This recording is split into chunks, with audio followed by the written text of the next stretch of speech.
All right, y'all, we're going to do example 3. Now, just as it stated in the slides before this, example 3 will be done in your notes under the examples. This is the third example in your notes behind the dividing fractions. I'm going to show you on paper so that I have plenty of room to write because I write big, but I'm going to be going through each step as I write. Step 1, change to an improper fraction.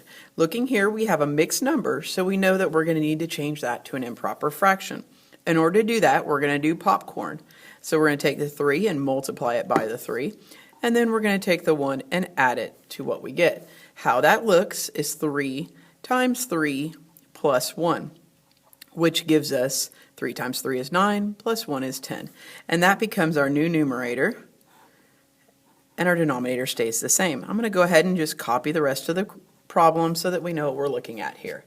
So we have done step 1, change to an improper fraction. Now step 2 is that new for division that we're doing today, and it's keep, change, flip. We're going to keep the 2/3, we're going to change division to multiplication, and we're going to flip the 10 becoming the denominator and the 3 becoming the numerator. Now, our next step after step 2, keep, change, flip, is to simplify.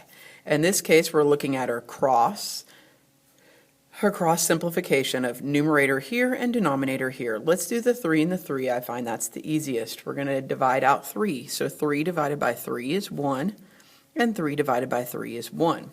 Now we can actually simplify a little bit more here. We can do the 2 and the 10. So here the common factor is 2. So we're going to take 2 and divide it by 2 to get 1, and take 10 and divide it by 2 to get 5. Now, next step, step 4 and step 5, is to multiply the numerator and multiply the denominator. Our new numerator is 1 times 1, and I'm going to write that up top. Our new denominators are 1 times 5, and I'm going to write that on the bottom. I'm going to go ahead and do the math. 1 times 1 is 1, and 1 times 5 is 5. I cannot simplify this any further. What step 6 asks us to do, so our answer is 1/5.